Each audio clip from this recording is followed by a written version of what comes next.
The summons. The message arrived on a Tuesday morning, burning through every communication channel humanity possessed. Not a request. Not an invitation. The summons. Commander Vera Castellan stood in the observation deck of Earth's orbital station, watching the holographic text flicker in a dozen alien languages before settling on English. Her reflection in the reinforced glass showed a woman in her late 40s, gray streaking through her black hair, eyes that had seen too much in too short a time. "They want us in the council chamber," said Dr. Marcus Reeve, approaching from behind. The astrophysicist's hands trembled slightly as he held his tablet. "The Galactic Empire. They're demanding Earth send representatives within 30 solar cycles." Vera didn't turn. Beyond the glass, Earth rotated in serene blues and greens, unaware that its fate hung in the balance. Demanding. Not inviting. "The translation algorithms are clear," Marcus continued. "This is a tribunal. They're calling it a species evaluation. Vera, they've never done this before. Not in the 200 years since we picked up their transmissions. Humanity had known about the Galactic Empire for 2 centuries. The vast civilization stretched across 40,000 star systems, encompassing hundreds of intelligent species. Earth had listened to their broadcasts, decoded their mathematics, and learned their primary trade language. But humanity had never been invited to join. Never been acknowledged. Until now. Vera finally turned, her command uniform crisp despite the 18-hour shift she'd just finished. What changed? Why now? Marcus pulled up a star chart, red markers blooming across a section of space. 3 months ago, the colony ship Perseverance reached the Kepler 442 system. We established our first extrasolar settlement. 2 weeks later, Imperial scout ships appeared. They observed us for 30 days, then left. He paused. Vera, Kepler 442 is inside their borders. We didn't know. The weight of it settled on her shoulders. Humanity's greatest achievement, reaching another star, had just become its greatest liability. Who else knows? The World Council. They've been in emergency session for 6 hours. They want you to lead the delegation.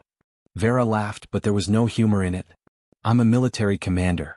They need diplomats. They need someone who understands what we're facing, Marcus said quietly. The intercepted transmissions are clear. The Empire doesn't negotiate with species they consider inferior. They evaluate, categorize, and decide. Some species join as equals. Some as servants. And some. He didn't need to finish.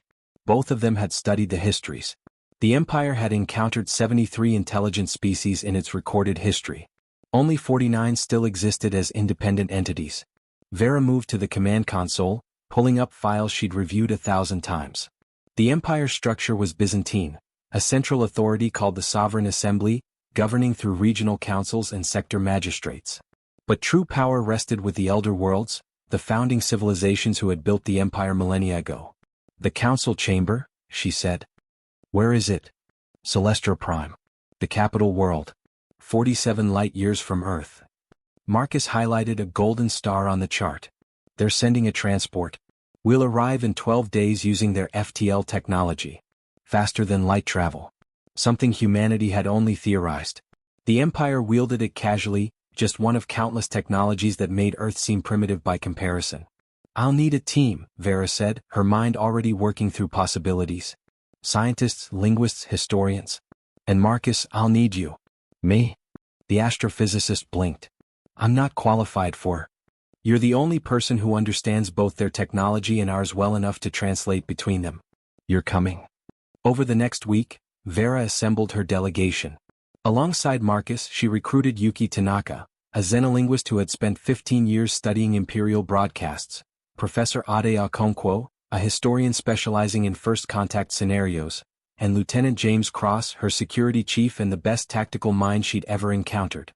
5 humans against an empire of trillions.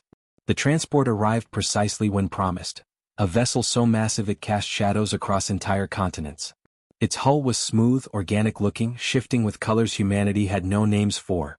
When the shuttle descended to collect them, Vera felt the eyes of 8 billion people watching. No pressure speeches. No grand farewells. Just 5 people boarding an alien craft, carrying the weight of their entire species. The interior defied human architecture. Spaces that seemed to flow rather than connect, gravity that adjusted based on occupant comfort, walls that displayed living star charts. Their escort, a towering being called Thexmeron, communicated through a translation device that made his rumbling voice sound almost human. You will have quarters. You will have time to prepare, Thexmoron said. But understand, the council chamber does not grant many opportunities. Your species will present itself once. The verdict will be final.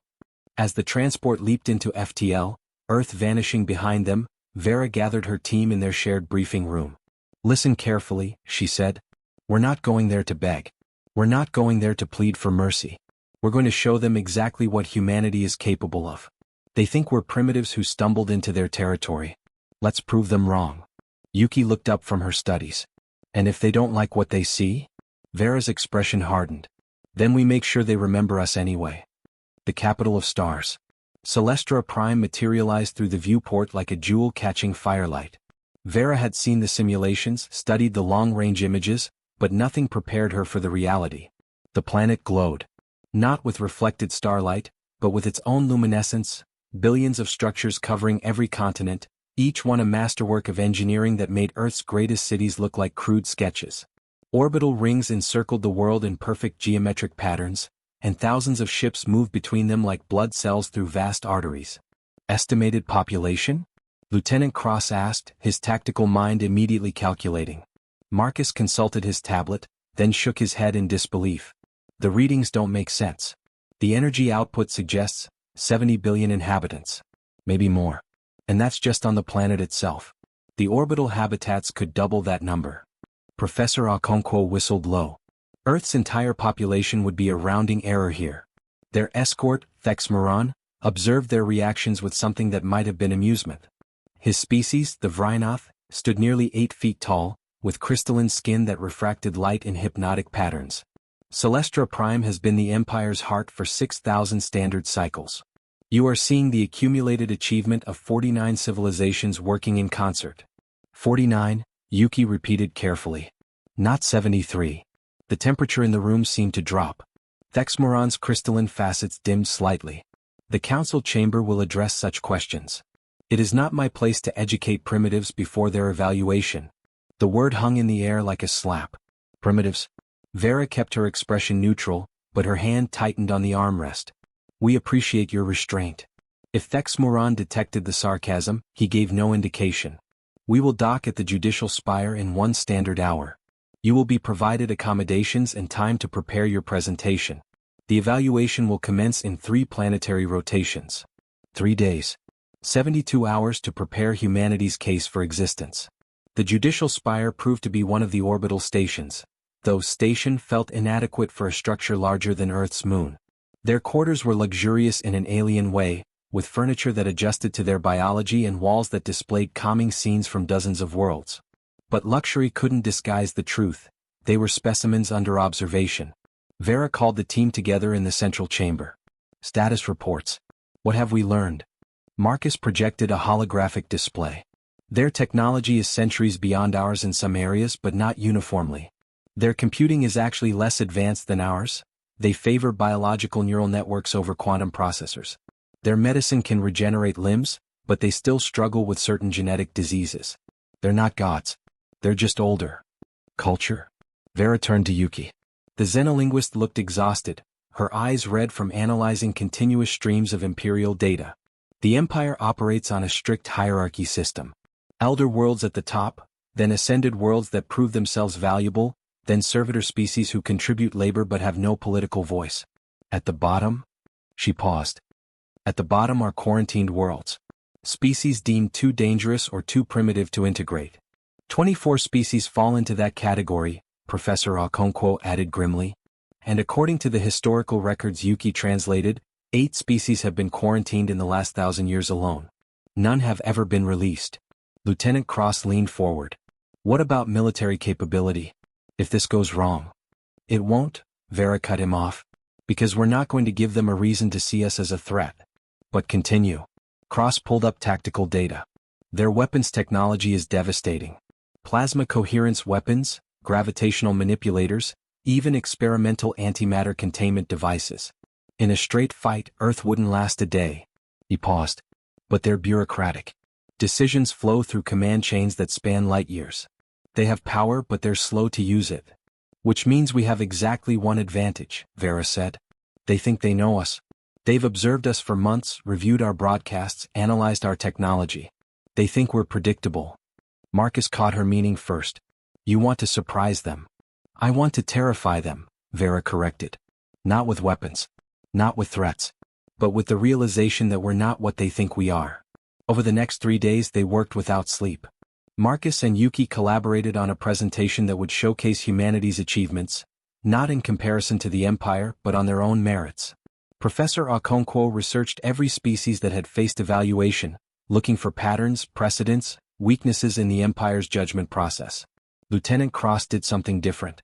He obtained permission to tour the station, claiming cultural interest. What he was really doing was mapping every corridor, every security checkpoint, every exit. Just in case. On the third morning, measured by Celestra Prime's 26-hour rotation, Thexmoran arrived at their quarters. The council chamber is ready. Your species will be evaluated. The chamber itself was architectural poetry.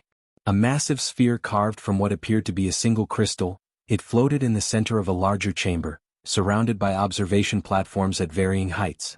Each platform represented a different member world of the Empire, their delegates watching through transparent barriers.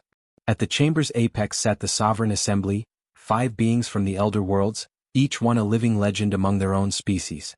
Vera recognized them from her studies.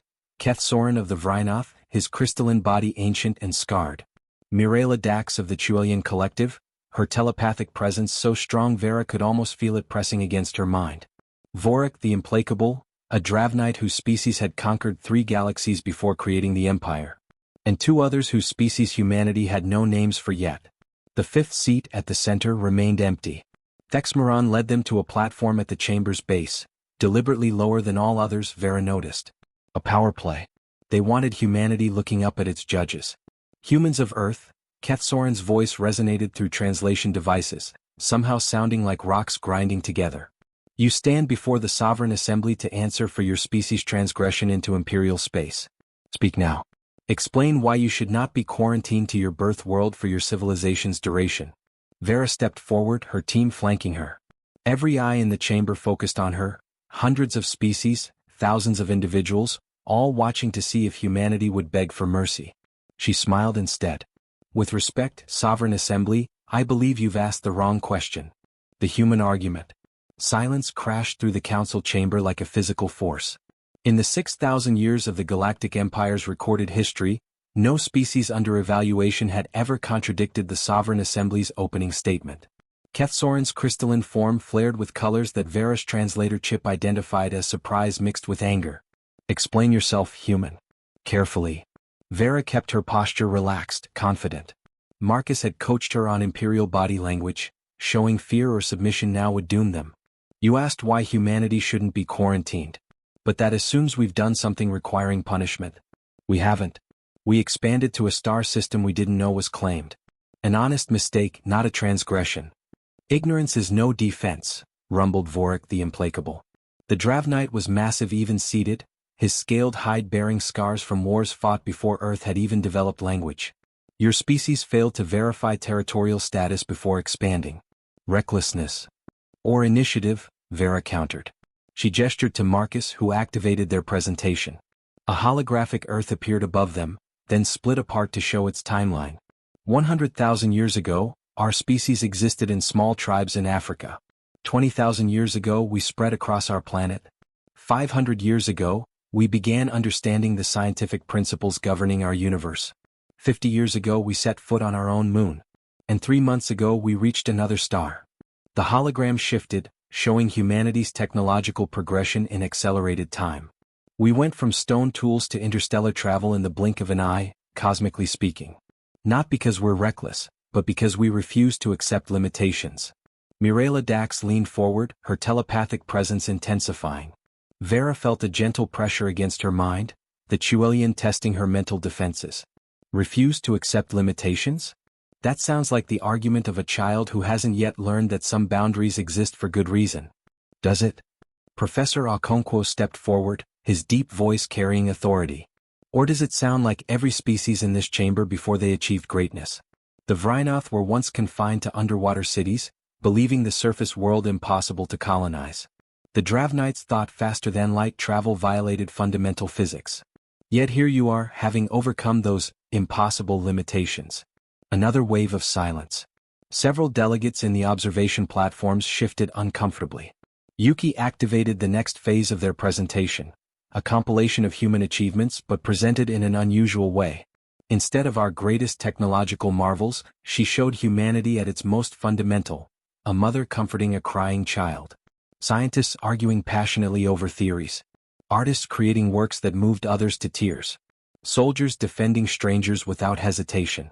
You've been observing us for months, Yuki said, her voice steady despite the magnitude of the moment. You've analyzed our technology, our military capability, our resource output. But have you understood what actually defines us? Emotion, scoffed one of the unnamed elder beings, its form shifting like liquid metal. All species experience emotion. It is not unique or impressive. I didn't say emotion, Yuki replied. I said what defines us. And what defines humanity is adaptation. We're not the strongest species. We're not the fastest or the smartest or the longest lived. But we're the most adaptable. We've survived ice ages, plagues, wars, and disasters that should have ended us. And every time we've emerged stronger. Marcus pulled up data streams. In the past century alone, we've doubled our lifespan expectancy, eliminated dozens of diseases, and developed technologies you're still analyzing. We did this without guidance, without mentors, without the benefit of joining an established galactic community. Imagine what we could achieve with access to imperial knowledge. Or imagine what damage you could cause, Kethsorin countered. Your species has a documented history of violence. War after war. Your own planet still bears scars from weapons of mass destruction. You ask us to believe you're ready to join the community of stars when you can barely coexist with yourselves. The accusation hung heavy. Vera had known it was coming, humanity's violent history was undeniable. But they prepared for this. You're right, she said simply. The admission rippled through the chamber. We're violent. We've fought terrible wars. We've done things we're not proud of. She paused, meeting Kethsorin's crystalline gaze directly. But we learned. Every species in this empire has a bloody history. The Dravnites conquered 3 galaxies before building the empire. The Vrynoth documentation includes the crystalline purges.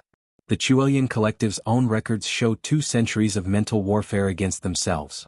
Mirela Dax's telepathic presence withdrew sharply, a sign Vera had struck a nerve. The difference, Vera continued, is that we're not hiding from our history. We're not pretending we're better than we are. We're showing you exactly what we've been, what we are, and what we're trying to become. Can every species in this chamber say the same? Vorik the Implacable leaned back, and Vera could have sworn she saw something like respect in his ancient eyes. Bold words. But words are wind. The Empire requires proof of worth. What can humanity offer that we don't already possess? This was the moment they'd prepared for. The moment everything depended on. Lieutenant Cross stepped forward.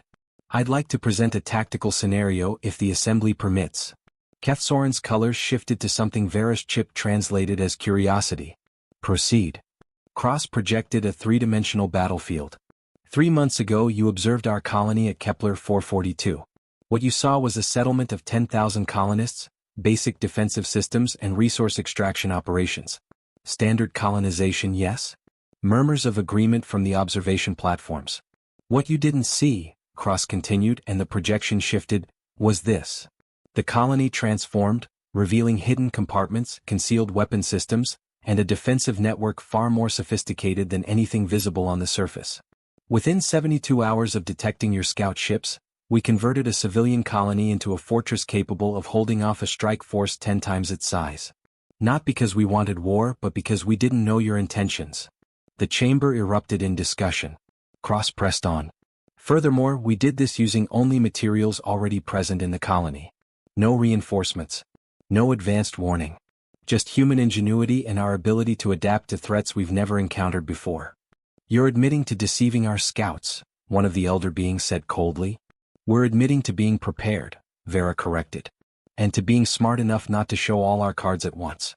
Tell me, Sovereign Assembly, how many of the species you've evaluated in the past 1,000 years had the tactical awareness to recognize observation and respond appropriately? How many were actually ready for contact with something beyond their understanding? Professor Okonkwo added the final piece. You've quarantined 24 species because you deemed them too dangerous or too primitive. But danger and primitivism aren't the real reasons. The real reason is that those species couldn't adapt fast enough to coexist with the Empire. They were too rigid, too set in their ways, too unable to change. He pulled up the historical data. Every species you've quarantined showed one common trait: cultural stagnation. They'd reached a plateau and couldn't evolve beyond it. But look at humanity. In just the past 50 years, we've completely transformed our global society 3 times over. We don't stagnate. We don't plateau. We evolve continuously, sometimes painfully, but always forward. Vera brought it home. You asked what we can offer that you don't have. Here's your answer: we offer fresh perspective. New approaches to old problems. The kind of innovative thinking that only comes from a species that spent its entire existence finding new ways to overcome impossible odds. She gestured to her team. 5 of us came here representing 8 billion. We had 3 days to prepare. And in that time we analyzed your empire, identified its values, and crafted an argument that at least made you listen. Imagine what we could accomplish with actual time and resources. Kethsoren's colors shifted through several spectrums before settling on something unreadable. Your presentation is compelling. The assembly will deliberate. You will be informed of our decision. As Thexmoran escorted them from the chamber, Vera caught Vorik the Implacable watching her with an expression she couldn't quite interpret. Not hostility. Something else. Back in their quarters, the team collapsed into various states of exhaustion. Did we do enough? Yuki asked quietly. Vera stared out at Celestra Prime, watching its artificial lights paint patterns across the night. I don't know. But we showed them we're not afraid. That's worth something. What none of them knew was that in the council chamber after they'd left, the 5th and central seat had finally filled. And its occupant had been watching everything with great interest. The real evaluation was just beginning. Fractures in the foundation. The waiting was worse than the evaluation itself. For 2 days, Vera and her team remained in their quarters, receiving no communication, no updates, nothing to indicate whether humanity's future hung in balance or had already been decided. On the morning of the 3rd day, Lieutenant Cross discovered something unusual during his routine security sweep of their accommodations. A data port, barely visible, embedded in what appeared to be decorative wall paneling. It hadn't been there before. It's an access point, Marcus confirmed, running his scanner over it. Linked directly to the station's information network. Someone wants us to plug in. A trap? Yuki asked. Or a test, Professor Okonkwo suggested. The Empire seems fond of those. Vera studied the port for a long moment. Every instinct screamed danger, but curiosity, that most human of traits, won out. Do it. But isolate the connection. If this is an attack, I don't want it spreading to our primary systems. Marcus established the link through multiple firewalls. Data began flooding in, and his expression shifted from concern to shock. Vera, you need to see this. The files were internal Imperial communications, classified at the highest levels. Discussion transcripts from the Sovereign Assembly. And what they revealed made Vera's blood run cold. They're not evaluating us, she said slowly, reading through the documents. They're arguing about us. The files showed deep divisions within the Assembly. Kethsoren advocated for immediate quarantine, viewing humanity as too unpredictable and potentially dangerous. Mirela Dax argued for servitor status. Humanity could be useful but needed strict oversight. Vorik the Implacable, surprisingly, pushed for provisional acceptance, though his reasoning was purely tactical. Better to have humans as allies than enemies. But the most disturbing exchanges involved the 2 unnamed elder beings and the mysterious occupant of the 5th seat, referred to only as the Architect. Listen to this, Marcus said, pulling up a specific transcript. Kethsoren says, the Architect's interest in these humans is concerning. Every species they've taken personal interest in has either risen to prominence or been destroyed. We cannot afford another catalyst event. Catalyst event? Cross leaned closer. What's that? Yuki was already searching through the connected databases, her fingers flying across holographic keyboards. I'm finding references, but they're heavily redacted. Something about a species called the Catherians. They were evaluated 700 years ago. The Architect took personal interest, and... She paused, her face pale. And 30 years later, they led a rebellion that almost tore the Empire apart. They failed, Professor Okonkwo noted, reading over her shoulder. The Catherians were completely destroyed. Their home world is still quarantined, considered too dangerous even to approach. But the Empire never recovered its previous stability, Yuki continued. The Katerian rebellion led to the creation of the current power structure, with the sovereign assembly replacing the previous autocratic system. The empire became more bureaucratic, more cautious, more afraid, Vera finished. They're not evaluating our capabilities. They're evaluating our potential to disrupt their entire civilization. A soft chime interrupted them. Thexmoron's voice came through their communication system. The assembly requests your presence immediately. The evaluation will continue. This time the council chamber felt different. The observation platforms were fuller, with delegates from dozens more species present. The sovereign assembly sat in their positions, but now the fifth seat was occupied. The being that sat there defied easy description. It seemed to shift between forms, sometimes appearing solid, sometimes translucent, sometimes not quite there at all. When it spoke, its voice resonated on frequencies that made Vera's bones ache. I am the architect, it said simply. I designed this empire. I established its principles. And I have watched it endure for 6 millennia. Its form solidified slightly, focusing on Vera. You interest me, Commander Castellan. Vera kept her expression neutral, despite her racing heart. I'm honored. Don't be. My interest has destroyed more species than it has elevated. The architect gestured, and the chamber's walls became transparent, revealing Celestra Prime in all its glory. Tell me something, human.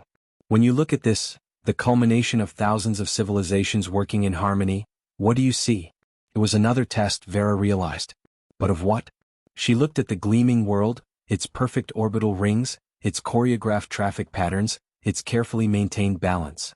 I see stagnation, she said honestly. The chamber erupted. Delegates shouted in a dozen languages. Kethsoren's crystalline form flared with colors Vera's translator simply marked as outrage. But the architect held up one appendage and instant silence fell. Explain. Vera chose her words carefully. 6,000 years. That's how long the empire has existed in its current form. In that time, how many revolutionary technologies have been developed? How many truly new ideas have emerged? How many times has the fundamental structure of imperial society changed? She pulled up data from their earlier research. According to your own historical records, the empire's rate of innovation has been declining for 3 millennia. You maintain what you have magnificently, but you rarely create anything genuinely new. You've become a civilization of administrators, not explorers. Of maintainers, not inventors. Stability is not stagnation, Mirela Dax argued. We have achieved peace across 40,000 systems. That is an accomplishment worth preserving. At what cost? Professor Okonkwo challenged. We've analyzed your cultural outputs. Your art, music, literature, they've been in stylistic decline for centuries. You have billions of individuals across hundreds of species, but they're all thinking within the same frameworks, following the same patterns. You've optimized yourselves into a dead end. Careful, human, Vorik the Implacable warned, but there was something in his tone that suggested he was listening more than threatening. The architect leaned forward. And you believe humanity represents something different? I believe we represent chaos, Vera said bluntly. The kind of creative, unpredictable, sometimes destructive chaos that drives actual evolution. You want stability, but stability isn't growth. It's just slow decline dressed up in pretty architecture. The Catherians said similar things. Kethsoren interjected coldly. Before they tried to burn down everything we'd built. The Catherians, the architect said slowly, were offered a choice. Join our perfect order or be destroyed. They chose rebellion because those were the only options we gave them. Its form shifted, and for a moment, Vera could have sworn it looked sad. I have made many mistakes in 6,000 years. The Catherians were perhaps my greatest. I broke them rather than accepting that they might be right about some things. The admission sent shockwaves through the chamber. The architect continued, focused entirely on Vera now. So here is my question, Commander. If we accept humanity into the Empire, what guarantee do we have that you won't become the next Catherians? That your creative chaos won't tear apart everything we've built? This was it. The real evaluation. Not of humanity's capabilities or intentions, but of whether they could be trusted with the truth, that the Empire was slowly dying and everyone in power knew it. Vera took a deep breath. You can't have that guarantee. We're humans. We're going to question things. Challenge assumptions. Probably piss off a lot of people. But here's what we can promise. We'll do it openly. We won't pretend to comply while plotting rebellion. If we think the Empire is wrong about something, we'll argue about it. Loudly. Probably annoyingly. But we'll argue, not fight. Lieutenant Cross added, the Catherians rebelled because you gave them no voice. Give us a voice, a real one, not servitor status, and we'll use words instead of weapons. Words can be dangerous too, one of the unnamed elders observed. Yes, Yuki agreed. But they're dangerous in productive ways. Ideas compete, the best ones win, and everyone benefits. That's how progress works. The architect sat back, its form flickering. The assembly will deliberate further. But first, I wish to propose an alternative to our traditional evaluation structure. It gestured, and new images appeared, not of Earth or the Empire, but of empty space between stars. There is a region of space called the Frontier Expanse. It lies at the edge of Imperial territory, rich in resources but difficult to colonize due to gravitational anomalies and spatial distortions. We have left it largely untouched for 2,000 years. Vera sensed where this was going. You want us to colonize it? I want to see what you can do without restrictions, the architect corrected. Take the expanse. Develop it as you see fit. If you succeed, you will have proven your value. If you fail, the Empire loses nothing of significance. And if you create something that threatens us, its form solidified into something sharp and dangerous, then we will know that immediately and respond accordingly. A test colony, Marcus said. But on a massive scale. More than that, the architect said. A chance to build something new without having to fit into our existing frameworks. Show us what human civilization looks like when given resources and freedom. Surprise us, impress us, or confirm our fears. The choice is yours. Kethsoren's colors shifted to something Vera's translator marked as concern. Architect, this is unprecedented. We've never granted such autonomy to an unevaluated species. Precisely, the architect replied. And look where our precedents have brought us. Perhaps it's time to try something different. Vera looked at her team. Marcus nodded slightly. Cross's tactical mind was already calculating possibilities. Yuki and Professor Okonkwo both showed cautious optimism. We accept, Vera said. On one condition. The chamber went silent again. Making demands of the Empire was bold enough. Making demands of the architect was nearly suicidal. Name it, the architect said, sounding almost amused. Earth remains independent. Whatever happens in the Frontier Expanse, our home world stays ours. No imperial administrators, no oversight councils, no gradual integration. You want to see what humanity can do? Let us do it our way completely. For a long moment the architect studied her. Then it laughed, a sound like crystal shattering and reassembling. You understand that you're bargaining from a position of absolute weakness, yes? We could quarantine Earth with a single command. Yes, Vera agreed. But you won't. Because you're curious. Because in 6,000 years, no one has interested you like this. Because deep down, you're hoping we're the answer to whatever question has been bothering you for millennia. The architect's laughter faded. You're perceptive. Very well. Your condition is accepted. Earth remains independent. The Frontier Expanse becomes humanity's testing ground. Its form shifted, becoming almost solid. But understand this, Commander Castellan. The galaxy will be watching. Not just the Empire, but every species wondering if there's an alternative to our rigid order. You will carry the hopes of the suppressed and the fears of the powerful. The weight will be crushing. We've carried worse, Vera said simply. Then go, the architect commanded. Take your frontier. Build your alternative. And when you succeed or fail, the Empire will learn something either way. As they were escorted from the chamber, Vera noticed Vorik the Implacable watching them with something that might have been approval. And in the observation platforms she saw delegates from species she didn't recognize, their expressions ranging from hope to terror. They'd won their freedom. But they'd also just accepted the most dangerous challenge humanity had ever faced. The Frontier Expanse. The Frontier Expanse was beautiful in the way that all deadly things are beautiful. Vera stood on the observation deck of the Imperial Survey vessel, watching space twist and fold in ways that shouldn't be possible. Gravitational anomalies bent starlight into impossible angles, creating rainbow cascades across the darkness. Spatial distortions made distant stars flicker in and out of existence, as if reality itself couldn't quite hold together here. The Empire tried to colonize this region 6 times over 2 millennia, said their new guide, a Chuelian scientist named Shinvara. Unlike Thexmaron's barely concealed contempt, Shinvara seemed genuinely curious about humanity. Each attempt failed. The gravitational shearing destroyed 3 colony ships. Spatial distortions drove 2 crews insane. The 6th expedition simply vanished. We still don't know what happened to them. Marcus was already running calculations, his eyes gleaming with the particular excitement physicists got when confronting the impossible. These anomalies aren't random. Look at the distribution patterns, they're following mathematical sequences. Fibonacci spirals, fractal geometries. This isn't natural chaos. This is ordered chaos. Which means it can be understood, Yuki said, joining him at the console. And if it can be understood, it can be used, Lieutenant Cross finished. The security officer was already thinking tactically.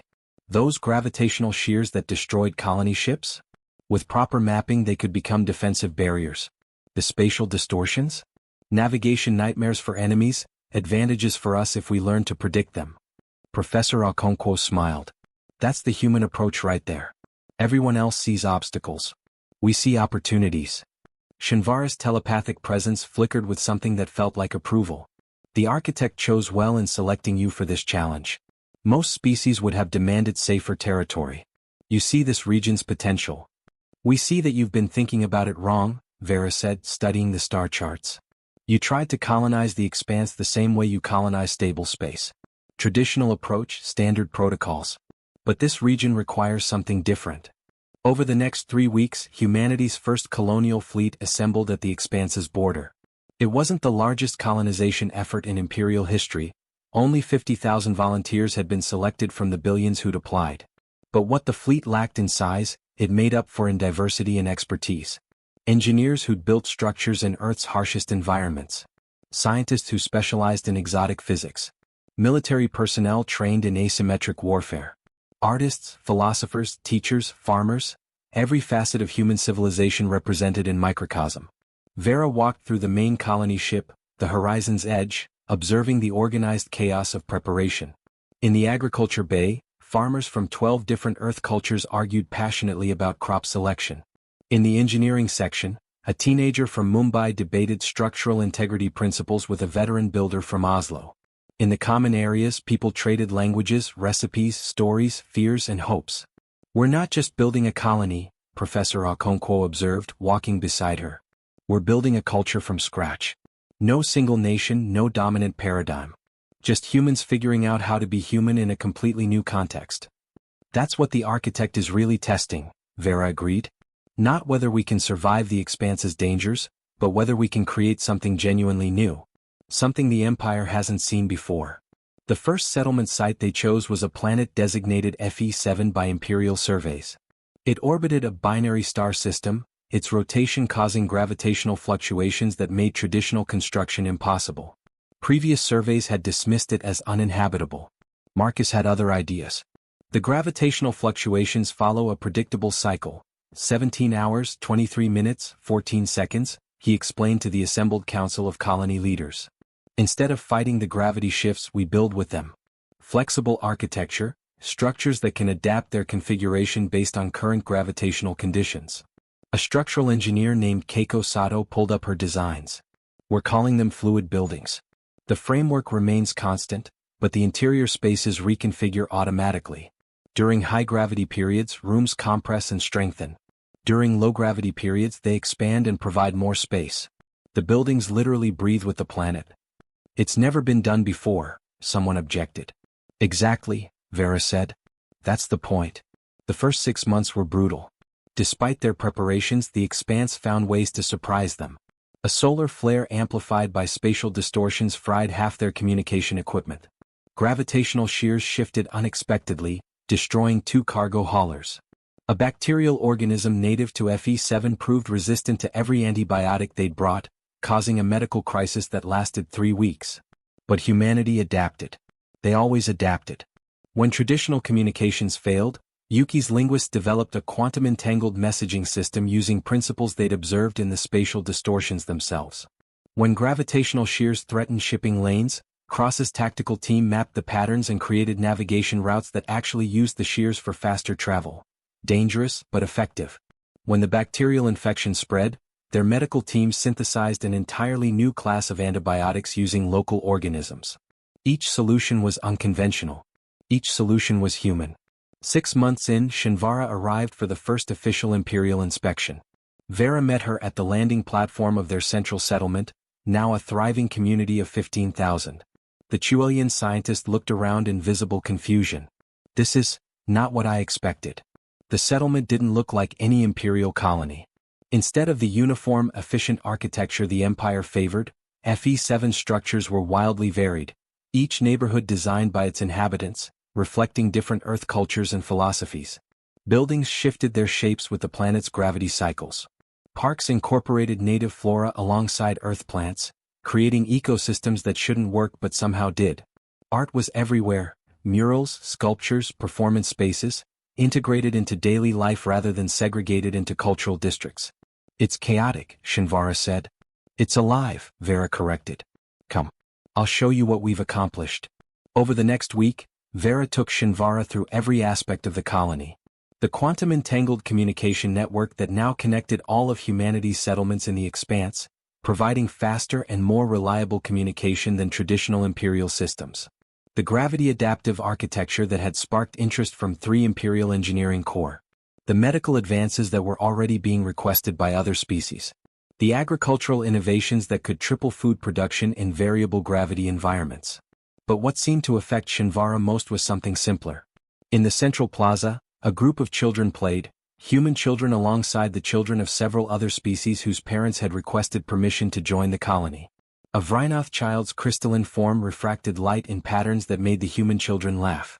A Dravnite child, barely larger than a human toddler but already showing the scaled hide of his warrior species, played a game that seemed to involve running through the gravity-shifted areas and competing to maintain balance. They're learning together, Shinvara said softly, her telepathic presence colored with wonder. Different species integrated from childhood. We haven't done this in the Empire. Not in centuries. We separate species into their own districts, their own educational tracks.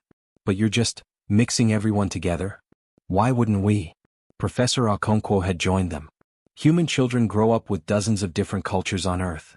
This is just an extension of what we already do. The Empire stopped doing it because it caused conflicts, Shinvara explained. Different species have different values, different developmental patterns, different perspectives, Yuki interrupted gently. Which is an advantage, not a problem. Those children aren't just playing. They're learning to see the universe through each other's eyes. In 20 years, they'll be solving problems that neither species could solve alone. Shinvara was quiet for a long moment. I need to report back to the assembly. They will want to know if this experiment is succeeding or failing. What will you tell them? Vera asked. I will tell them that I don't know yet, Shinvara replied honestly. You're building something unprecedented. It might work brilliantly. It might collapse spectacularly. But either way, you're doing exactly what the architect hoped for, showing us that there are other ways to organize civilization. After Shinvara left, Lieutenant Cross approached Vera in her office. We have a problem. Long-range sensors are detecting movement at the expanse's edge. Multiple ships, unknown configuration, heading toward our territory. Vera felt her stomach tighten. Pirates? Raiders? Worse, Cross said grimly. The signatures match vessels from the Caterian quarantine zone. The Catherians were destroyed 700 years ago, Marcus protested, having overheard. Their civilization was destroyed, Cross corrected. But according to the intelligence I've been gathering, small groups survived in the quarantine zone. Remnants, scavengers, rebels. And now they know humanity's out here building something new. He pulled up trajectory calculations. They'll reach FE7 in 48 hours. Vera looked at her team, seeing her own thoughts reflected in their faces. The peaceful colony they built was about to face its first true test. And how they responded would determine not just their own survival, but possibly the future of the entire empire. Alert all settlements, she said quietly. And get me a direct line to the council chamber on Celestra Prime. If the Catherians are coming back, the empire needs to know. And so does the architect. Echoes of rebellion. The council chamber filled faster than Vera had ever seen it. News of Caterian ships moving toward the frontier expanse had sent shockwaves through the empire's highest levels. Species that had been content to ignore humanity's experiment now watched with intense interest, or intense fear. Vera appeared via holographic projection, standing in the chamber as if physically present while actually remaining on FE7. The technology was impressive, but right now she couldn't appreciate it. She had 40 hours until the Catherians arrived, and she needed to know what she was facing. Commander Castellan, Keth Soren's crystalline form blazed with agitated colors. Your colony has drawn the attention of the most dangerous remnant force in the galaxy. The Catherians are not mere pirates or raiders. They are fragments of a species that nearly destroyed the Empire. Which is why we need information, Vera replied. The Empire's public records about the Catherians are heavily redacted. If we're going to face them, we need to know what we're actually dealing with. The architect materialized in its central seat, its form more solid than Vera had seen before. You want the truth about the Catherians? Very well. But understand that this truth has been suppressed for 7 centuries for good reason. Images appeared in the chamber, a beautiful world with towering cities and elegant architecture. The Catherians were evaluated 800 years ago. They were brilliant, creative, and deeply philosophical. By all measures, they should have been ideal imperial citizens. The images shifted, showing Catherian individuals, tall, graceful beings with features that reminded Vera strangely of humans. But they asked questions, the architect continued. Questions about why the Empire was structured as it was. Why some species held more power than others. Why innovation had slowed. Why individual freedom was subordinated to collective stability. Its voice grew heavy. They asked the same questions you've been asking, Commander. The images darkened, showing conflict. We offered them standard integration. Join the Empire, accept our systems, benefit from our protection and knowledge. They refused. They wanted to maintain their own governmental systems, their own cultural practices, their own vision for how a galactic civilization should function. So you destroyed them, Professor Okonkwo said quietly, his holographic presence standing beside Vera. We gave them a choice, Kethsoren interjected. Comply or face quarantine. They chose to fight instead. For 30 years they waged war against the Empire, spreading their ideology to other species, encouraging rebellion, destabilizing systems that had been peaceful for millennia. Vorik the Implacable's voice rumbled through the chamber. They were more effective warriors than anyone anticipated. Their tactics were unpredictable, their strategies constantly evolving. They turned our own bureaucracy against us, exploiting every weakness in our command structure. At their height, they'd gained support from 17 imperial species and controlled 27 systems. How did you stop them? Vera asked. The architect's form dimmed. We didn't. They stopped themselves. Their rebellion was too fractured, too idealistic. They couldn't agree on what should replace the Empire, only that the Empire was wrong. Internal divisions weakened them. We simply waited and they collapsed from within. The images showed the final battles, devastating conflicts that left systems ruined. Then we made sure it could never happen again. By quarantining their home world and hunting down every survivor? Lieutenant Cross's holographic presence was tense, tactical. By making them an example, Mirela Dax said, her telepathic presence heavy with something that might have been guilt. We made sure every species in the Empire knew what happened to rebels. Complete annihilation. No mercy, no negotiation, no second chances. Except you didn't find all of them, Yuki observed. Some survived in the quarantine zone. Small groups, Kethsoren confirmed. Perhaps a few thousand, scattered across the zone in improvised habitats. Barely surviving, no longer a threat. We monitor them, but the quarantine fields prevent them from leaving. Until now, Marcus said. The gravitational anomalies in the frontier expanse, they're similar to the distortions around the Caterian quarantine zone, aren't they? That's why you've left both areas undeveloped. The architect's form flickered. You're perceptive. Yes, the physics are related. And yes, the Catherians would have the expertise to navigate such conditions. We should have anticipated they might find a way through. They're not coming to attack us, Vera said suddenly, certainty crystallizing. They're coming because they see hope. We're doing what they tried to do, building something different, something outside the Empire's standard models. They want to see if it's possible. Or to destroy it, Vorik countered. The Catherians were many things, but stable was not one of them. The survivors have been isolated for 700 years, nursing their grievances, telling stories of their lost glory. They may see your colony as either salvation or betrayal, and either way they may respond with violence. Then what do you suggest? Vera challenged. Should we evacuate? Abandon everything we've built? We should send an Imperial battle group, Kethsoren stated firmly. Destroy the Caterian ships before they reach your territory. End this threat permanently. No, the architect said sharply. Every being in the chamber turned to look at it. Commander Castellan asked for this chance to prove what humanity could accomplish. This is part of that test. How you handle the Catherians will reveal much about your species' character. You're using us as bait, Cross said flatly. I'm giving you an opportunity, the architect corrected. The Catherians represent everything we failed to do properly 700 years ago. They asked legitimate questions, but we responded with ultimatums instead of dialogue. If humanity can succeed where the Empire failed, if you can find a way to integrate the Catherians without destroying or subjugating them, then you will have proven something invaluable. And if we can't? Vera asked. Then the battle group waiting at the expanse's edge will intervene, the architect said. But you will have failed your test. More importantly, you will have proven that even humanity's vaunted adaptability has limits. The holographic connection ended, leaving Vera and her team back in their conference room on FE7. Through the windows they could see the colony going about its daily life, unaware of the approaching crisis. Opinions? Vera asked her team. It's a setup, Cross said immediately. The architect wants to see how we handle a situation where we might have to choose between ideals and survival. If we fight the Catherians, we become just another imperial military force. If we try to negotiate and fail, we look weak. But if we succeed, Professor Okonkwo said thoughtfully, we demonstrate that the Caterian rebellion didn't have to end in genocide. That there was another way all along. Marcus pulled up sensor data on the approaching ships. 7 vessels, variable sizes. Their energy signatures are unstable. These ships have been maintained with improvised repairs for centuries. They're not a military fleet. They're desperate people in barely functional spacecraft. Which makes them more dangerous, not less, Cross warned. Desperate people take desperate actions. Yuki had been quiet, but now she spoke up. What if we're thinking about this wrong? Everyone assumes the Catherians are coming as enemies or as refugees. What if they're coming as observers?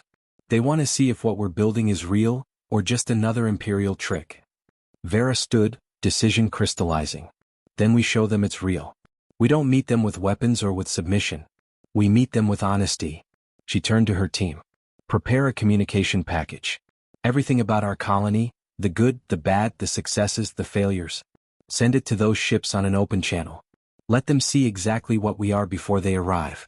That's incredibly risky, Cross objected. We're giving potential enemies complete intelligence on our capabilities and vulnerabilities. Yes, Vera agreed. But we're also showing them trust. Something the Empire never offered them. Over the next 30 hours they prepared. The communication package went out, containing hundreds of hours of footage from the colony's development. Children playing in the plaza. Engineers arguing about building designs. The medical crisis they'd survived. The innovations they'd created. Honest documentation of humanity's first attempt at building something in the galaxy. They also prepared for the possibility of violence. Cross-positioned every defensive system they had, established evacuation protocols, and made sure every colonist knew where to go if things went wrong. But he did it quietly without panic. When the Caterian ships finally appeared in orbit, the entire colony held its breath. The vessels were exactly as Marcus had described, ancient, patched, held together more by determination than proper engineering. They maintained position without approaching, without communicating, simply watching. For 6 hours nothing happened. Then, finally, a single message came through. We received your transmission, the voice said in accented but understandable imperial standard. We have discussed it among ourselves. We wish to send a delegation to your surface. Just 3 of us. If you agree, we will leave our weapons on the ships. Vera closed her eyes briefly, then opened a return channel. We agree. Land in the central plaza. We'll meet you there in person, also unarmed. Vera, this could still be a trap, Cross warned. Everything's a trap, Vera replied. The question is whether we're brave enough to walk into it anyway.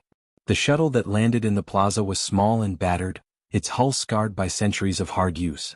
When the airlock opened, 3 figures emerged.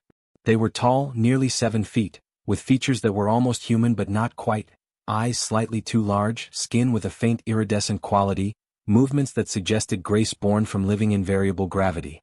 They wore simple clothing and, true to their word, no visible weapons.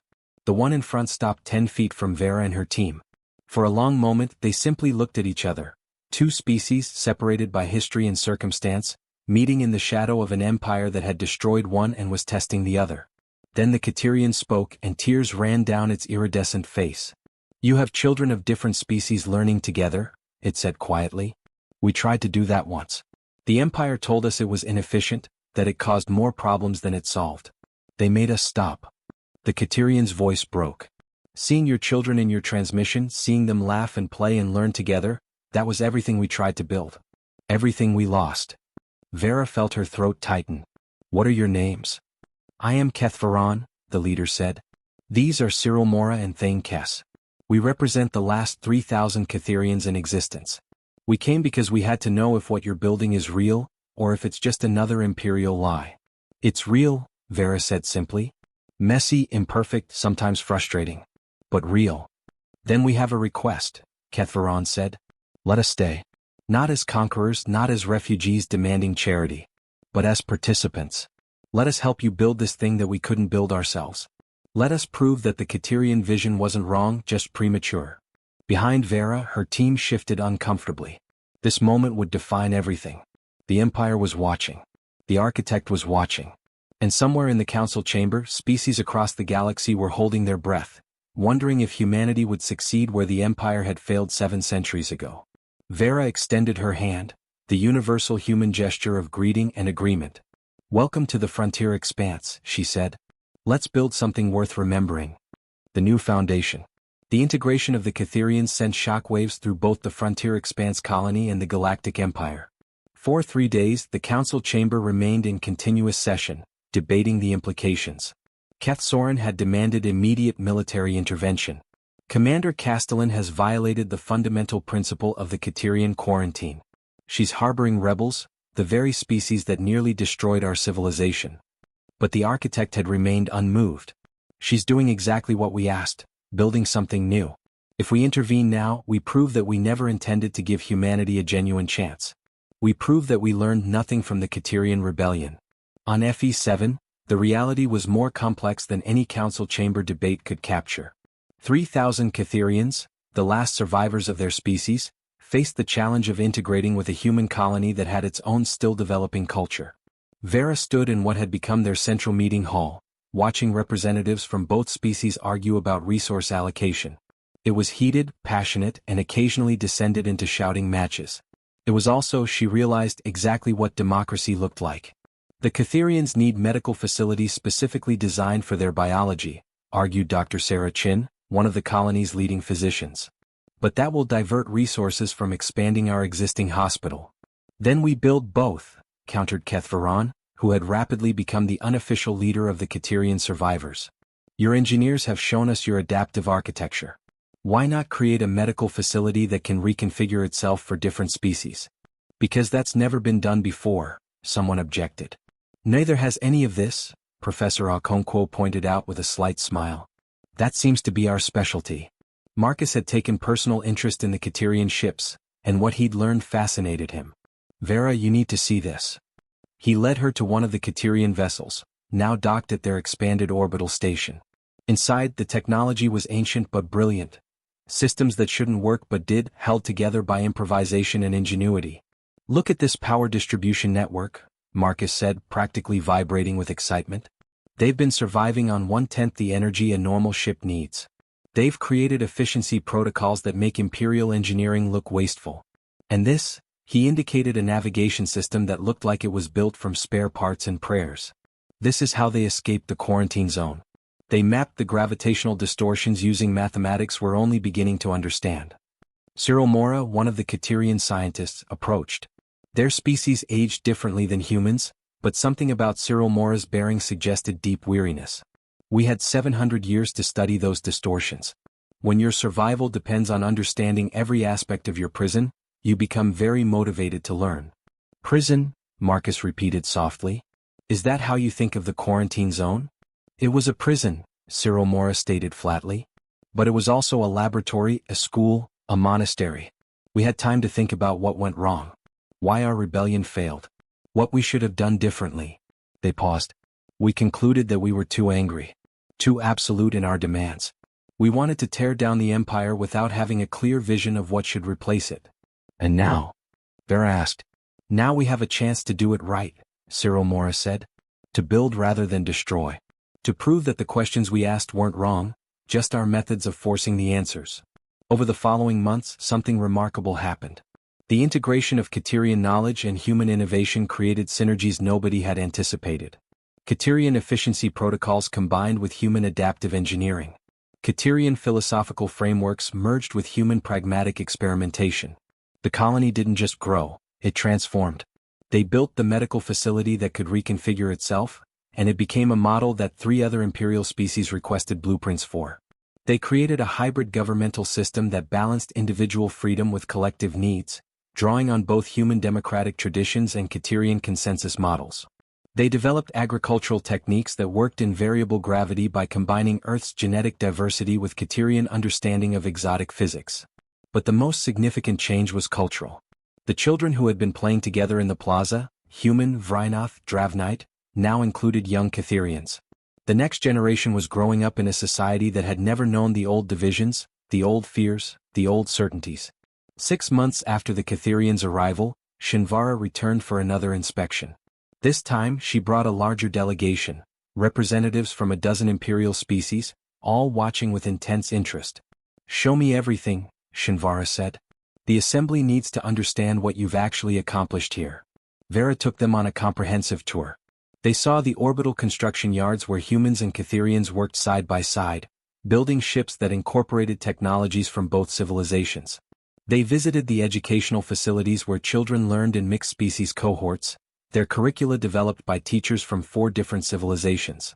They observed the central plaza during evening hours, when it transformed into a cultural exchange space, human musicians jamming with Katerian poets, Vrynoth light sculptors collaborating with Dravnite storytellers. But what seemed to affect the delegation most was a simple meeting of the Colony Council, the governing body that had evolved organically to handle day-to-day decisions. "We disagree on almost everything," Lieutenant Cross was explaining to a bewildered Chuelian observer. "Resource allocation, expansion priorities, cultural policies, you name it, we probably have 3 different opinions on it." "But that seems incredibly inefficient," the observer protested. "The Empire's directive system is much faster." "Faster, yes," Yuki agreed. "But is it better? When everyone has the same viewpoint, you miss the alternatives. When we argue about things, we're forced to consider perspectives we wouldn't have thought of alone." Kethvaran added, "The Empire told us that consensus and debate were weaknesses. That strong leadership and clear direction were superior. But 700 years of reflection taught us something different. Diversity of thought is strength, not weakness." "Even when it leads to conflict?" the Chuelian asked. "Especially then," Vera said. "Because we're learning to have conflicts without them becoming wars. We're learning to disagree productively." That evening, Shinvara found Vera alone in her office, staring at star charts of the expanding colony network. They'd established settlements on 3 more worlds in the expanse, each one developing its own character while remaining connected to the whole.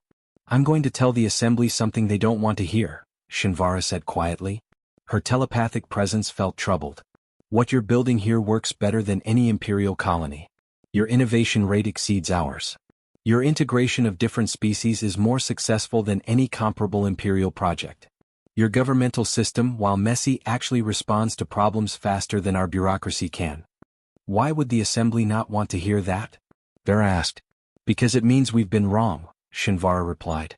"For 6,000 years, we've built our civilization on the principles of order, hierarchy, and efficiency. You're proving that chaos, equality, and what you call productive disagreement might actually work better. If the assembly accepts that, it undermines the entire foundation of the Empire." Vera turned to face the Chuelian scientist. "What do you think will happen?" "I don't know. The architect seems pleased, amused even. But the Elder Worlds are frightened.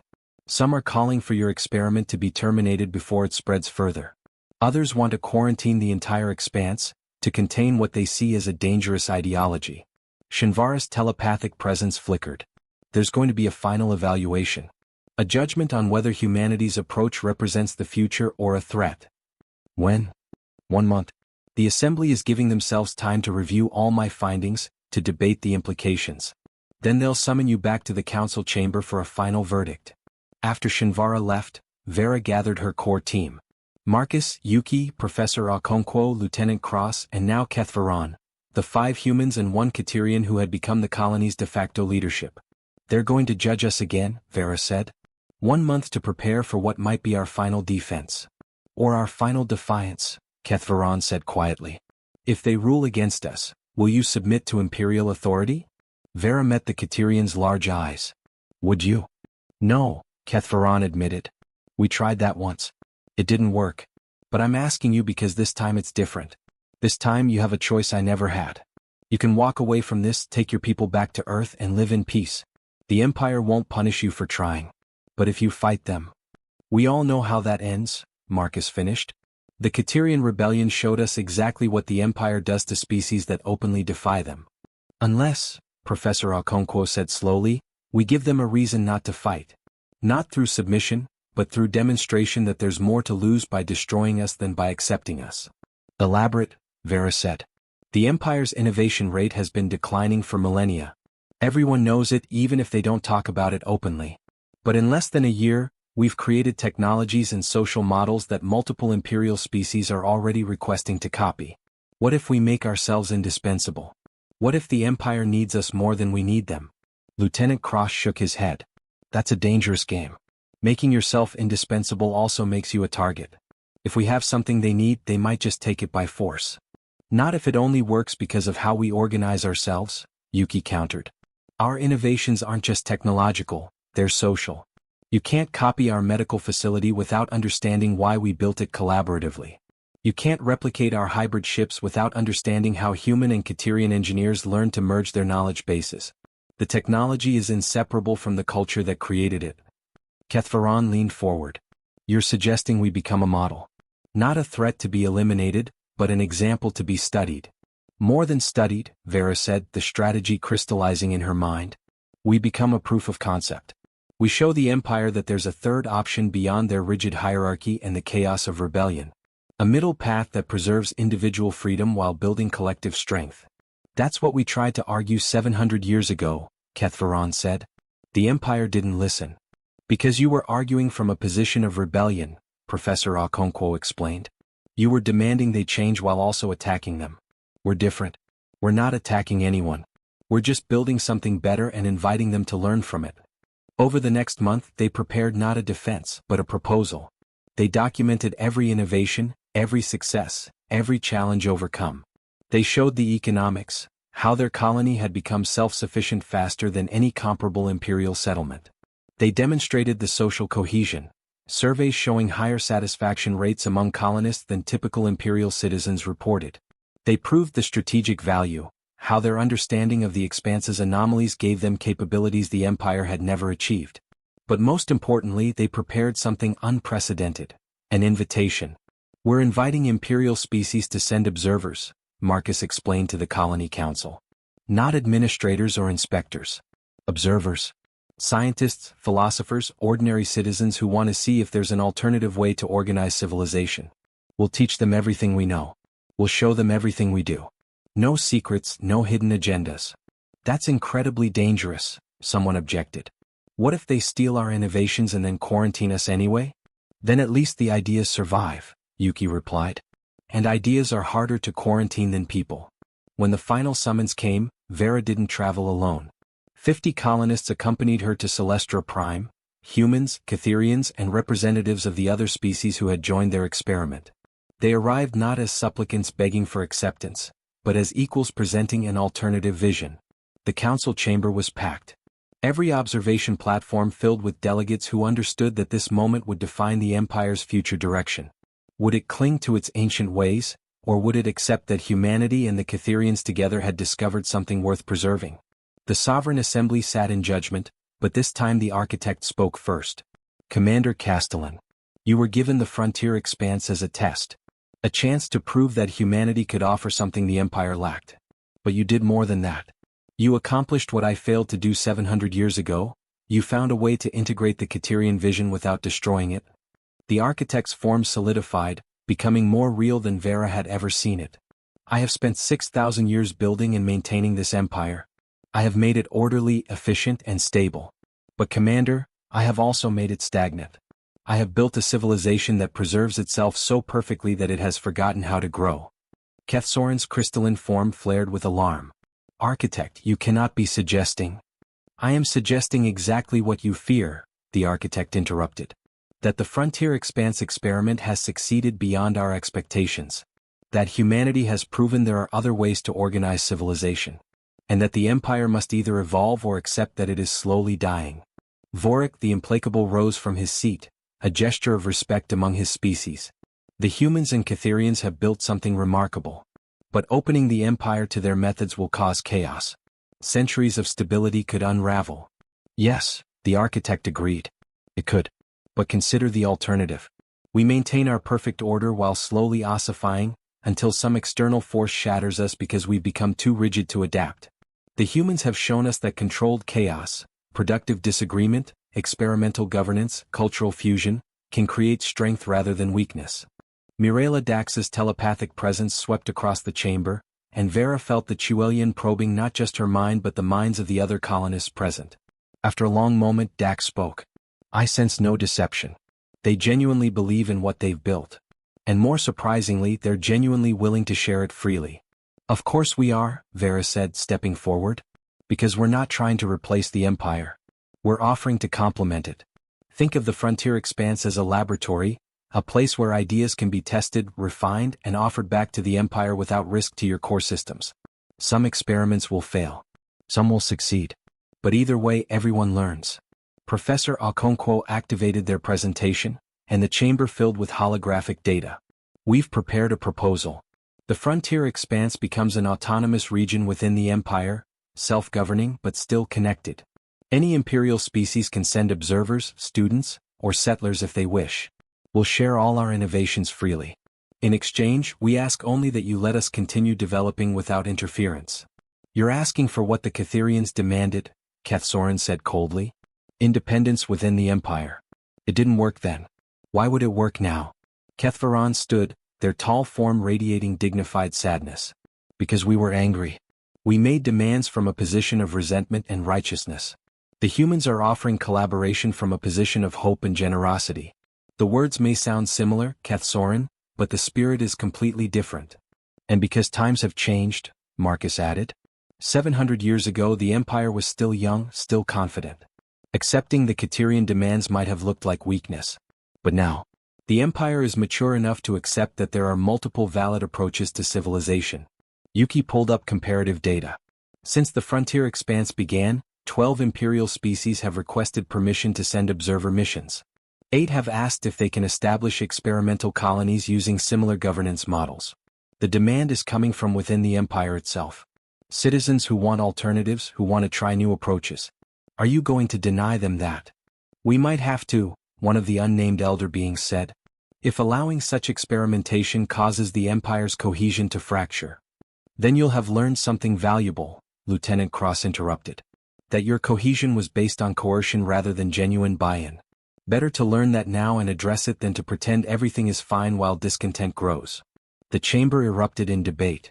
Delegates argued passionately on all sides. Some called for immediate acceptance of the human proposal. Others demanded quarantine. Still others suggested compromise positions that satisfied nobody. Through it all, the architect remained silent, watching with what might have been satisfaction. Finally, after hours of debate, the architect raised a hand and silence fell. I will make a proposal of my own. The frontier expanse will be granted autonomous status, as the humans request. However, this autonomy comes with conditions. Vera tensed. This was the catch. First, the architect continued, you will accept observers from any Imperial species that requests to send them. Second, you will document your methods, successes, and failures comprehensively, making that information available to the entire Empire. Third, you will accept that if your experiment fails catastrophically, if it descends into violence, oppression, or chaos that threatens surrounding systems, the Empire reserves the right to intervene. And fourth, the architect's form intensified, becoming almost painful to look at directly, you will prove that your model can scale. The frontier expanse currently holds 50,000 humans and 3,000 Catherians. Manageable. But can your collaborative governance, your productive disagreement, your cultural fusion work with 500,000 people? 5 million? 50 million? You will expand, and in expanding, you will discover whether you've built something genuinely transformative or merely something that works on a small scale. Vera looked at her team, at Kethvaran, at the 50 colonists who had traveled with them. She saw determination, hope, and just a touch of fear. They all understood what was being offered, and what was being asked. We accept your terms, Vera said. All of them. Kethsorin's crystalline form dimmed with something like resignation. Then let the record show that on this day the Galactic Empire has accepted the greatest experiment in its history. May the architect's wisdom prove sound. May humanity's courage prove justified, Vorik added, and Vera realized the old warrior was giving them his blessing. The architect's form began to fade. One final thing, Commander Castellan. You asked why I took personal interest in humanity. The truth is I am old. 6,000 years old. And in all that time, I have been searching for a species that could help the Empire evolve beyond my original design. The Catherians almost succeeded, but I was too proud to accept their lessons. I will not make that mistake twice. You're saying we're part of a succession plan? Marcus asked, stunned. I'm saying that empires like species must evolve or die. You are the catalyst for that evolution. Use the opportunity wisely. The architect vanished completely. The return journey to the frontier expanse felt different. They traveled not as supplicants hoping for acceptance, but as recognized participants in the galaxy's future. Word of the council chamber's decision had spread rapidly, and responses varied wildly. 17 Imperial species immediately requested permission to establish observer missions in the expanse. 4 requested permission to establish their own experimental colonies nearby, following the human model. 3 Elder World delegates resigned in protest, refusing to accept what they saw as the Empire's surrender to chaos. But most remarkably, thousands of individual messages arrived. Citizens from across the Empire expressing hope, curiosity, or simply congratulations. Not all were positive. Many expressed fear or anger. But all were engaged, thinking about questions that had been ignored for centuries. We've become a movement without meaning too, Professor Okonkwo observed, reading through the messages. People are using us as a symbol, for good or ill. Symbols are dangerous, Kethvaron said quietly. Symbols can be worshipped or vilified, but rarely understood. We need to make sure people see the reality, not just the symbol. Back on FE7, they found the colony had grown in their absence. New settlements had been established. More species had requested to join. The simple frontier colony was becoming something larger, a genuine alternative society. But growth brought challenges. Arguments that had been manageable with 50,000 people became more complex with 100,000. Resource allocation debates became bitter. Cultural conflicts emerged between groups with fundamentally different values. One day, 6 months after returning from Celestra Prime, Vera found herself mediating a dispute that perfectly captured their challenges. A group of human colonists wanted to establish a manufacturing district using efficient Imperial-style automation. A group of Catherians insisted on preserving artisan methods that prioritized meaningful work over efficiency. Both sides had valid arguments. Both sides were absolutely convinced they were right. This is what the Empire was afraid of, one of the human engineers argued. We're wasting time on debates that could be settled by simple executive decision. Just pick an approach and implement it. And that's exactly how the Empire stagnated, a Caterian artisan countered. By shutting down debates in favor of efficiency, they stopped considering whether their efficient methods were actually good. Vera let them argue for an hour, until both sides had exhausted their initial positions.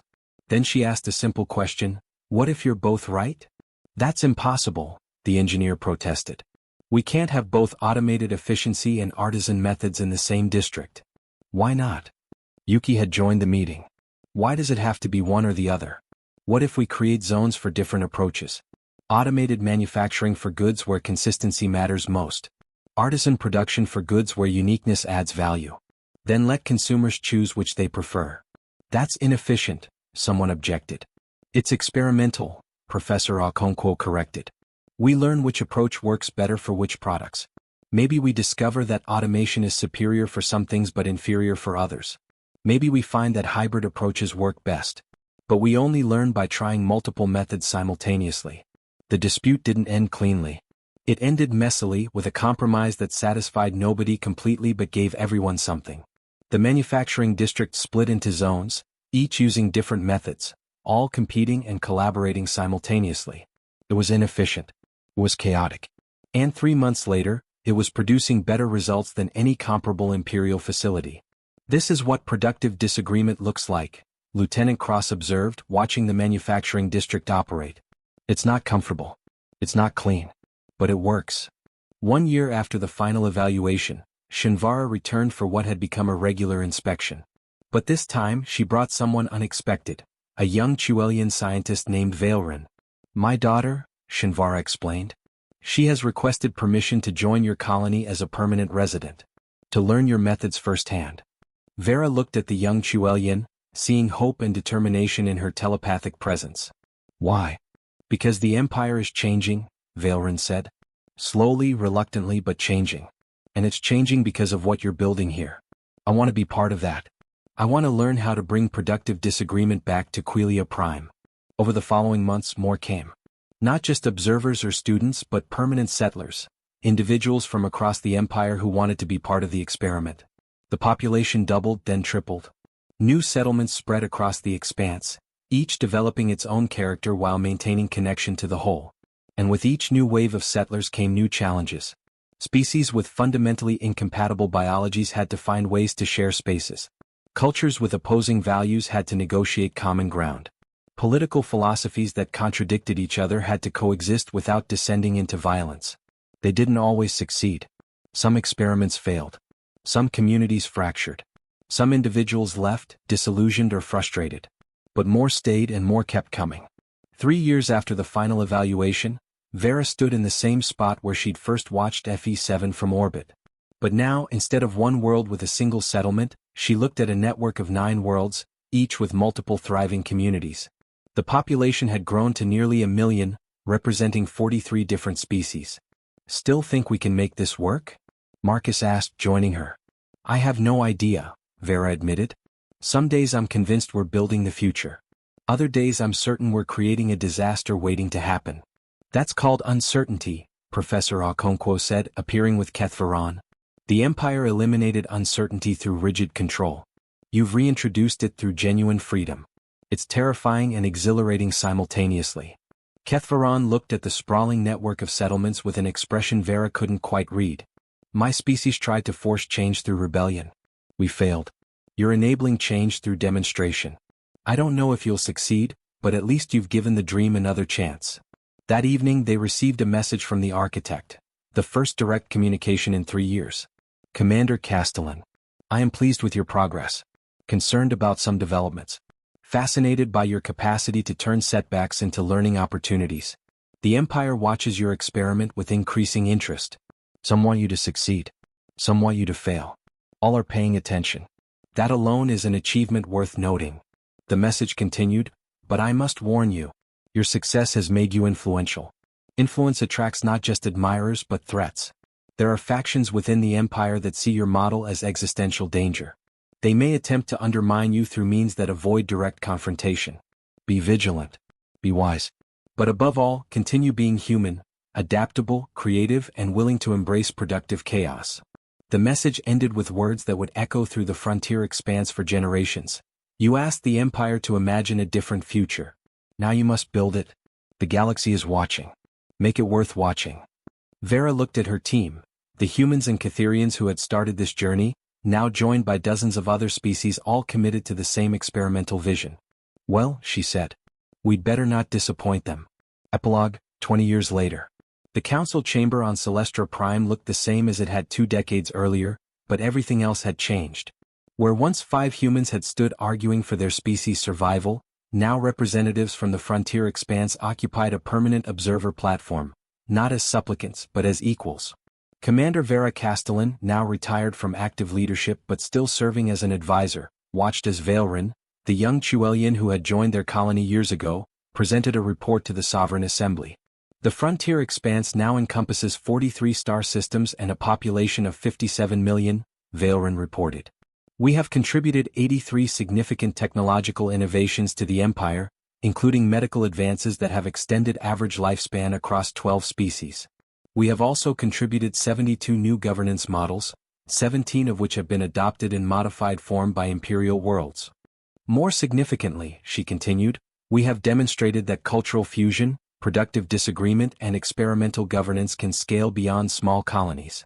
Our largest single world now holds 12 million inhabitants from 68 species, all coexisting with less conflict than comparable Imperial worlds. Keth Soren, still serving on the Sovereign Assembly despite his age, flared with colors that now suggested grudging respect rather than hostility. The human experiment has succeeded beyond even the architect's predictions. I admit, reluctantly, that I was wrong about humanity. And about the Catherians. Kethvaran, ancient now but still vital, stood beside Vera. Being proven right after 700 years brings less satisfaction than I'd imagined. But seeing our children, human, Katerian and so many others, building what we couldn't, that brings something better than satisfaction. It brings hope. The architect manifested, its form as enigmatic as ever. 20 years ago I told Commander Castellan that empires must evolve or die. The frontier expanse has become the empire's evolution, not through replacement but through addition. A new model existing alongside the old, each learning from the other. The question now, the architect continued, is what comes next. The expanse has proven its model works. The empire has proven it can adapt without breaking. But the galaxy is larger than both. There are species beyond our borders, civilizations we have not yet encountered. What will they see when they look at us? An ancient empire slowly changing? Or a new vision of what galactic civilization could become? Vera smiled, thinking of all the young people in the expanse. Human children playing with Katerian friends, learning from Vrynoth teachers, dreaming dreams that would have been impossible a generation before. They'll see both, she said. And hopefully they'll see that there's room for more than one answer. More than one way to reach for the stars. That's what humanity brought to the empire, not certainty but possibility. The architect's form flickered with something that might have been laughter. Possibility. Yes, that's exactly what you brought. And it turns out that's exactly what we needed. As the session ended and the observers began to disperse, Vera took one last look at the council chamber where humanity had first been judged. Where they had argued not for acceptance but for the chance to prove themselves. Where 5 humans had faced an empire and somehow changed it. Was it worth it? Marcus asked quietly, appearing at her side. He was gray now, bearing the marks of 2 decades of pushing the boundaries of what was possible. Vera thought about everything they'd built. The successes and failures. The dreams realized and those still pending. The price paid and the rewards gained. Ask me again in another 20 years, she said. I have a feeling we're just getting started. Behind them, in the observation platforms, young representatives from dozens of species watched and learned. The next generation already planning how they would take the experiment further, push the boundaries wider, dream bigger dreams. The empire was evolving. Slowly, sometimes painfully but undeniably. And at its edge, in the chaotic, creative, frustratingly productive frontier expanse, humanity had proven something the galaxy desperately needed to know. That there was always another way. Always another question to ask. Always another future to build. All you had to do was be brave enough to try.